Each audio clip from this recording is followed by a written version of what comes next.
नमस्ते जी सभी को, एक बार फिर से स्वागत है एक और नए एपिसोड में हमारे फिट योगीज पॉडकास्ट के। इस एपिसोड में हम जो बात करने वाले हैं वो ट्रांसफॉर्मेशनल योगा के बारे में बात करने वाले हैं। कई लोगों के सवाल आते हैं और कई लोग पूछते हैं कि ट्रांसफॉर्मेशनल योगा का जो हम वर्कशॉप कर रहे हैं ये क्या नॉर्मल योगा क्लास रहेगी, क्या चीज़ है ये, इसके बारे में आप मुझे थोड़ा बताएं। जैसा कि मैं आपको पहले भी मैंने एक वीडियो बना के बताया था,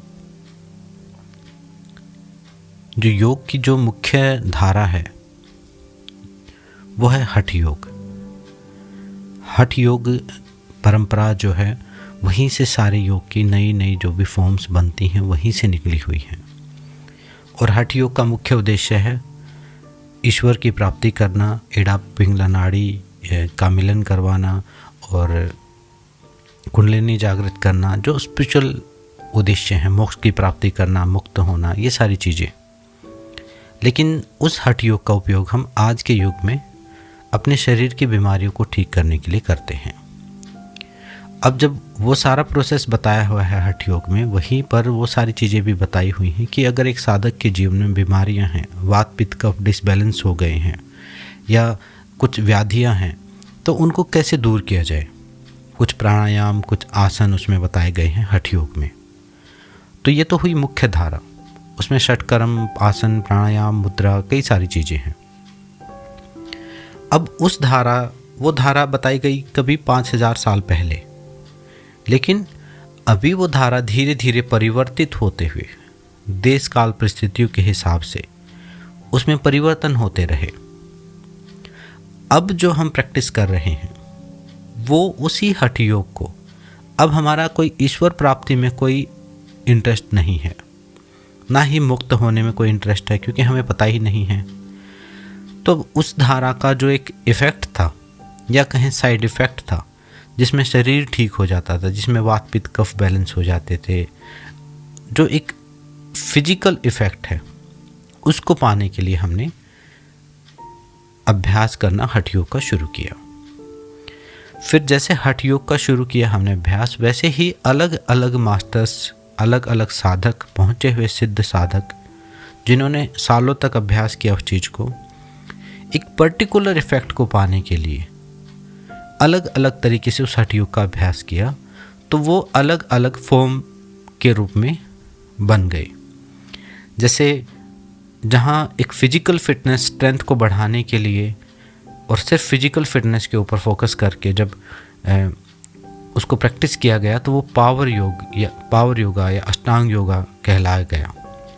एक अष्टांग योगा तो महर्षि पतंजलि का अष्टांग योगा है, एक अष्टांग योगा है जो प्रैक्टिस में किया जाता है, वो भी स्टाइल है एक। उसी अष्टांग योगा काफ़ी डिफ़िकल्ट था, तो वहाँ से नई फॉर्म निकली पावर योग, जो थोड़ा सा उससे आसान है, लेकिन फिजिकल फिटनेस को ध्यान में रख के ही बनाया गया है। वहाँ से फिर एक और फॉर्म निकली विक्रम योग करके, जो कि हीटर्स में किया जाता है, गर्मी में किया जाता है। उसका अपना इफ़ेक्ट है, बॉडी को डिटॉक्सिफाई करती है, गर्मी है, स्वेटिंग होती है, फ्लेक्सिबिलिटी बढ़ती है, बहुत सारे बढ़िया इफ़ेक्ट हैं उसके भी। वहीं से एक अयंगर योग बना। अयंगर योग भी हठ योग से ही बना। अब अयंगर योग में यूज किया जाता है रस्सियों का, उसमें इक्विपमेंट्स का, प्रॉप्स का यूज किया जाता है एक आसन को परफेक्ट बना के रखने के लिए, होल्डिंग के लिए। तो ऐसे करते करते करते करते बहुत सारी योग की फॉर्म निकली, अलग अलग तरीके निकले। तो ऐसे ही उन्हीं सारी फॉर्म्स में से एक ट्रांसफॉर्मेशनल योगा फॉर्म भी निकली। ट्रांसफॉर्मेशनल योगा फॉर्म जो है वो इंस्पायर बाय है श्री अरविंदो घोष। अरविंदो घोष जो हैं, उन्होंने एक कॉन्सेप्ट दिया था। उन्होंने कहा था कि योग जो है वो इस मानव की चेतना को ऊपर उठाने में सबसे सहायक सिद्ध होने वाला है आगे आने वाले समय में। तो उन्होंने योग की पद्धति एक इंट्रोड्यूस की थी, जिसमें सिर्फ शरीर के लिए योग नहीं किया जाता, सिर्फ शरीर के लिए नहीं, शरीर के साथ साथ प्राण, आत्मा, चेतना के विकास के लिए योग किया जाता है। अब जो वो सिद्धांत जब अरविंदो घोष ने और श्री माता जी जो उनके साथ काम करती थी उन्होंने जो दिए थे, उनसे जो इंस्पिरेशन लेके ये ट्रांसफॉर्मेशनल योगा बना हुआ है। ट्रांसफॉर्मेशनल योगा जो है उसमें भी काम शरीर के साथ साथ प्राण पर, मन पर, बुद्धि पर और आत्मा पर किया जाता है। यहाँ कोई टारगेट वजन कम करना नहीं रहता ट्रांसफॉर्मेशनल योगा में। ये एकदम से ट्रांसफॉर्म कर देगा आपको अंदर से, क्योंकि बाहर जितनी बीमारियां हैं वो साइकोसोमेटिक हैं, वो अंदर से आ रही हैं। जब तक रूट कोज ठीक नहीं हो जाएगी तब तक वो ठीक नहीं होने वाली। तो ट्रांसफॉर्मेशनल योगा में आसन भी हैं, आसनों के साथ प्राणायाम भी हैं, ध्यान भी है, माइंडफुलनेस भी है, कुछ पर्टिकुलर मुद्राएं, कुछ पर्टिकुलर मंत्र भी हैं। आसनों के दौरान ही प्रैक्टिस किए जाते हैं वो। मतलब जब एक आसन किया हुआ है हमने, तो हम प्राणायाम भी कर रहे हैं, ध्यान भी कर रहे हैं, मंत्र चैंटिंग भी कर रहे हैं। मतलब अपनी सारी लेयर्स में उस आसन के इफ़ेक्ट को रिसीव कर रहे हैं।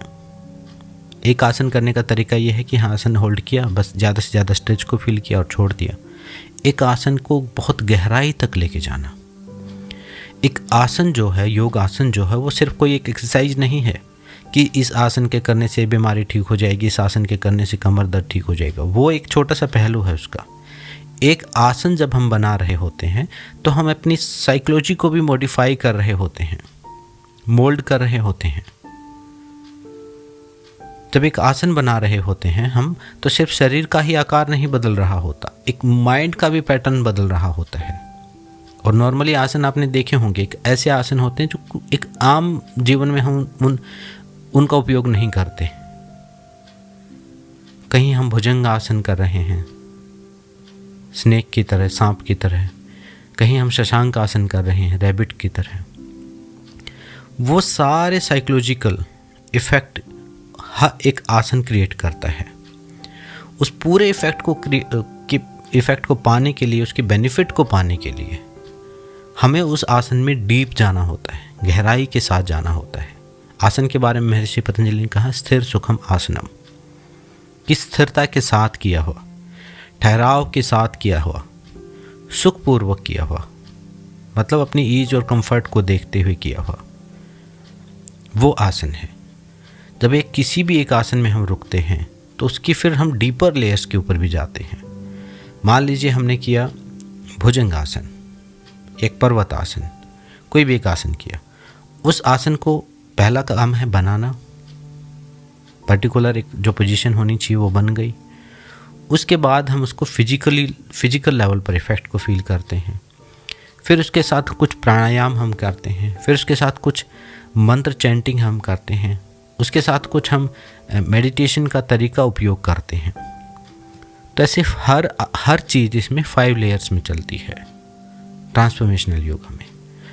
नॉर्मल योगा में तो हम क्या करते हैं, आसन को रोक दिया, टाइम नोट किया, उसको 3 से 5 बार रिपीट कर लिया। अगर बहुत अच्छे से हो पा रहा है तो एक बार भी काफ़ी है। ये एक हठ योग को करने का तरीका है। लेकिन यहाँ हम अपने अंदर उतरते हैं एक एक आसन में।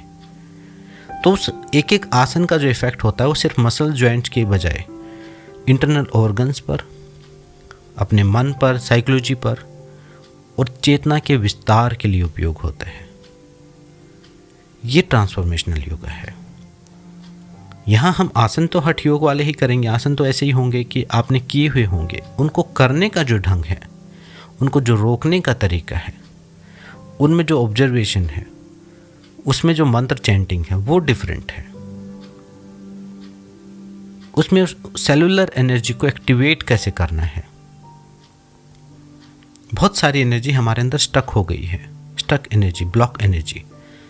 कभी क्रोध आया, हमने क्रोध नहीं किया, ब्लॉक हो गया। कभी हंसना आया, नहीं हंसे, ब्लॉक हो गया। कभी रोना आया, नहीं रोए, ब्लॉक हो गया। कभी कुछ बोलना था किसी जगह पर, खुद को अभिव्यक्त करना था, नहीं किया, अंदर ब्लॉक हो गई वो एनर्जी। मतलब वो मन से चली थी, बुद्धि में आई थी, मन में कुछ भावनाएं पैदा हुई थी लेकिन शरीर में रिफ्लेक्ट नहीं हुई, तो शरीर में वो ब्लॉक हो गई। उस ब्लॉक एनर्जी को रिलीज करने का जो तरीका है वो ट्रांसफॉर्मेशनल योगा है। और वही एनर्जी, वही ब्लॉक एनर्जी लंबे समय में जाके साइकोसोमैटिक बीमारियों का रूप ले लेती है। कोई बीमारियां बाहर से उड़ के वायरस की तरह नहीं हैं। जो वायरल डिजीज है वो अलग हैं, वो कुछ % हैं, लेकिन 80% जो बीमारियां हैं वो अंदर से हैं, वो साइकोलॉजिकल हैं, वो साइकोसोमैटिक हैं, वो आपके मन में हैं। जैसे वजन बढ़ना एक साइकोसोमैटिक प्रॉब्लम है। वजन बढ़ना खुद में कोई बीमारी नहीं, लेकिन बहुत सारी बीमारियों का कारण है। लेकिन जो वजन बढ़ने की जो प्रॉब्लम है वो साइकोसोमैटिक है। जब तक वो वजन आपके माइंड से कम नहीं होगा, अंदर से कम नहीं होगा, बाहर रिफ्लेक्ट होगा ही नहीं। हो भी जाएगा तो कुछ उछल कूद करके, डाइट कुछ फॉलो करके, स्ट्रिक्ट डाइट करके, महीना 2 महीना आप किसी शादी में जाने के लिए, अच्छे फ़ोटो के लिए आप कर लोगे, फिर आप उसी जगह पहुंच जाओगे। कारण क्या है? वो जो वजन बढ़ा है उसका रूट कोज के ऊपर आपने काम नहीं किया। रूट कोज हो सकती है ओवर ईटिंग, रूट कोज हो सकती है हार्मोनल डिसबैलेंस। अब वो किस स्तर पर, कौन से चक्र की ऊर्जा वहाँ ब्लॉक है, उस डीप इफेक्ट को क्रिएट करने के लिए हम ट्रांसफॉर्मेशनल योगा प्रैक्टिस करते हैं। यहाँ बात कैलोरी बर्न की नहीं है। अगर कैलोरीज बर्न करके वजन कम हो जाता और लोगों की बीमारियां ठीक हो जाती ऐसे करने से, तो हो ही गई होती। कितने लोग हो पाए हैं? कोई टेम्परेरी, कोई छोटे पीरियड के लिए, या फिर जिसने अपनी साइकोलॉजी को चेंज किया है वो परमानेंट चेंज हो पाया है, वो हो जाएगा परिवर्तित। तो साइकोलॉजिकल इफेक्ट को चेंज करने के लिए हमें उस साइकिक लेवल पर भी काम करना पड़ेगा, हमें मेंटल लेवल पर भी काम करना पड़ेगा। उस ऊर्जा को अनब्लॉक करना पड़ेगा, रिलीज करना पड़ेगा। उस सेलुलर एनर्जी जब रिलीज होगी, नॉर्मली हम एक्सरसाइज के बाद क्या होता है कि थका हुआ महसूस करते हैं, लेकिन ट्रांसफॉर्मेशनल योगा में उल्टा है। यहाँ जो एनर्जी अनब्लॉक होती है, जब आप पूरी क्लास करके, जब आपकी पूरी क्लास पूरी करोगे आप, तो उसके बाद आप एनर्जाइज फील करोगे। उसके बाद आपको ये नहीं लगेगा कि कोई वर्कआउट किया है, कोई थकान हुई है। आपको लगेगा कोई बैटरी चार्ज हो गई है हमारी, क्योंकि वो अंदर की जो एनर्जी जो ब्लॉक थी वह हमने यूटिलाइज कर ली, वो हमारे शरीर में आ गई। अभी तो हम खा भी रहे हैं तो उससे नींद आ रही है, उससे एनर्जी कहाँ आ रही है?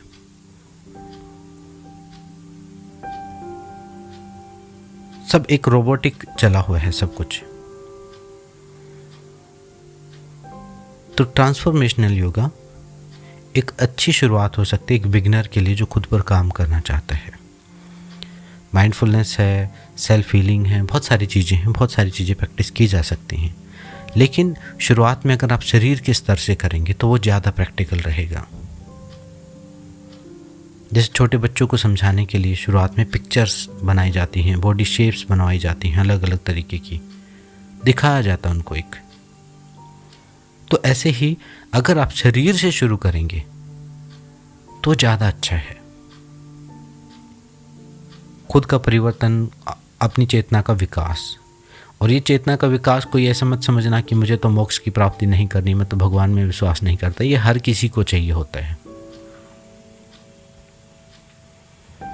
बचपन में आपके लिए सुख दुख की परिभाषा अलग थी, अब कुछ और है। तो चेतना का कुछ विकास हुआ ना, पहले से कुछ समझ बढ़ी है आपकी। तो ऐसे ही जब समझ बढ़ेगी तो फिर आपके लिए जो समस्याएं अब समस्याएं हैं वो रहेंगी ही नहीं। जो हमारी बीमारियां, हमारे दुख, हमारी पीड़ाएं जो हैं वो हमारी साइकोलॉजिकल जो हमारा लेवल है उसका परिणाम है। वो उन सारी चीज़ों से निकलने का जो काम है वो ट्रांसफॉर्मेशनल योगा में हम सीखते हैं।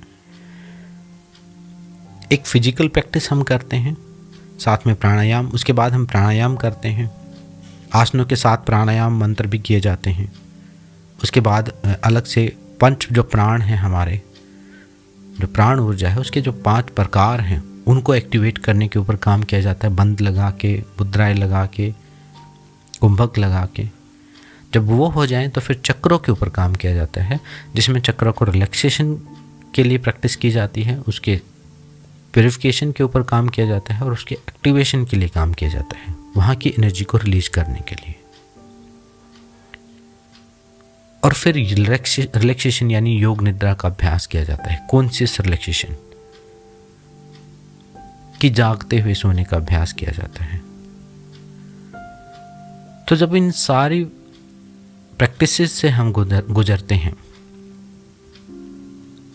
तो एक ट्रांसफॉर्मेशन का एक्सपीरियंस होता है। इसलिए इस योग का नाम ट्रांसफॉर्मेशनल योगा है। नॉर्मल योग से एकदम डिफरेंट है, ये करने का तरीका एकदम डिफरेंट है, प्राणायाम भी डिफरेंट है।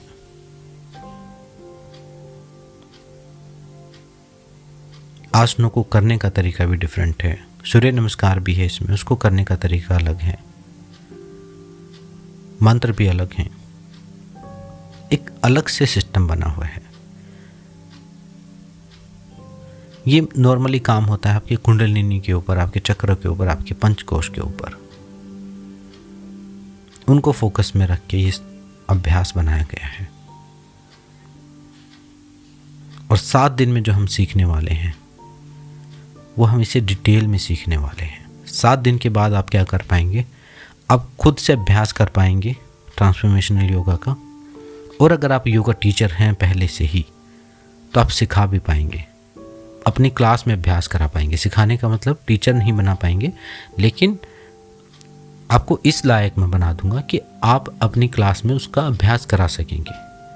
और एक बार जिसने ट्रांसफॉर्मेशनल योगा कर लिया उसको फिर नॉर्मल सामान्य आसन पसंद ही नहीं आएंगे। वो एक तरीका ऐसा है क्योंकि उसमें यिन योगा, उसमें कुंडलिनी योगा, उसमें हठ योग, ये सारे मिक्स हैं उसमें, मंत्र योग, भक्ति योग,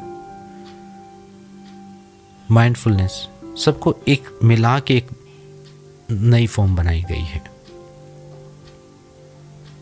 जब मैंने खुद भी अभ्यास किया था तो मुझे भी शुरुआत में लगा था कि ये कैसा मेथड, ये तो कुछ अलग ही है, कभी ना मैंने सुना, ना कभी मैंने किया और ना ही किसी किताब में लिखा हुआ है। लेकिन 2-4 दिन करने के बाद, उसके बाद जो पूरा दिन मैं चार्ज फील करता था, उसके बाद जो इमोशनल रिलीज फील हुआ, उसके बाद जो एक शांति का जो अनुभव हुआ वो एकदम अलग था।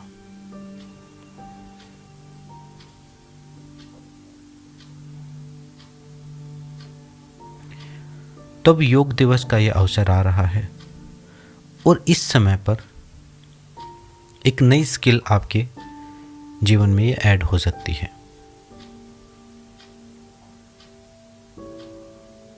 नहीं तो नॉर्मली ट्रांसफॉर्मेशन योगा को सीखने के लिए आपको 1.5 महीना चाहिए होता है, और ऑनलाइन तो बहुत मुझे नहीं लगता कोई करा रहा होगा, ऑफलाइन ही ज़्यादा कराया जाता है ये, क्योंकि इसकी जो फिलोसफी है वो थोड़ी डिटेल्ड है, थोड़ी डीप फिलोसफी है। आप कभी अरविंदो की किताबें आप पढ़ोगे तो 1-2 बार में तो आपको समझ में ही नहीं आएंगी। वहाँ जो कॉन्शियसनेस, वहाँ जो चेतना की विकास की बात और वो सारी बातें जो समझाई गई हैं, यहाँ तो हम एक प्रैक्टिकल टूल दे रहे हैं। आपको समझना कुछ नहीं, जो बेसिक है वो समझ लो और उसके बाद अभ्यास शुरू करो।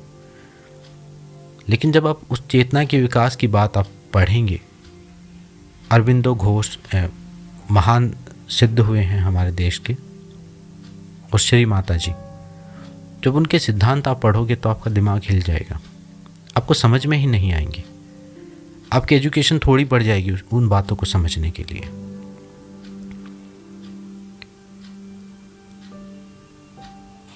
तो ये सब ट्रांसफॉर्मेशनल योगा के बारे में था।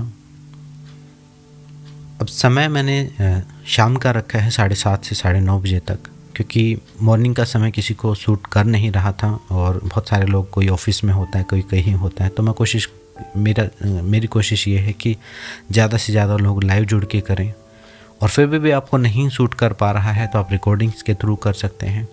कुछ क्लासेज हम वीक में लाइव भी करवा देंगे, अलग से भी, इस 7 दिन के अलावा भी। तो अगर आप इंटरेस्टेड हैं तो जो नंबर दिए गए हैं उन पर बात कर ली, और मैसेज करके, मैंने इसमें बैनर्स हर जगह डाले हुए हैं, तो वहाँ से मेरा नंबर लेके आप मुझे मैसेज करके बता सकते हैं। कुछ पूछना है, कोई डाउट है तो आप पूछ सकते हैं। कोई भी कर सकता है, एक बेसिक फिटनेस का व्यक्ति कोई भी कर सकता है। अगर कोई क्रिटिकल, बहुत ज़्यादा क्रिटिकल प्रॉब्लम है, डॉक्टर ने ही मना किया है तो नहीं करना, बाकी सब कर सकते हैं। एक जीरो भी कर सकता है और एक एडवांस योगी भी कर सकता है। तो ये सारी चीज़ें हम ट्रांसफॉर्मेशनल योगा में सीखने वाले हैं। उम्मीद है आपको समझ में आया होगा, कोई डाउट नहीं रहा होगा। और फिर भी कोई डाउट रहे तो मेरा नंबर है, वहाँ पर आप पूछ सकते हैं। आज की वीडियो में इतना ही, मिलते हैं नेक्स्ट एपिसोड में। ओम शांति शांति शांति।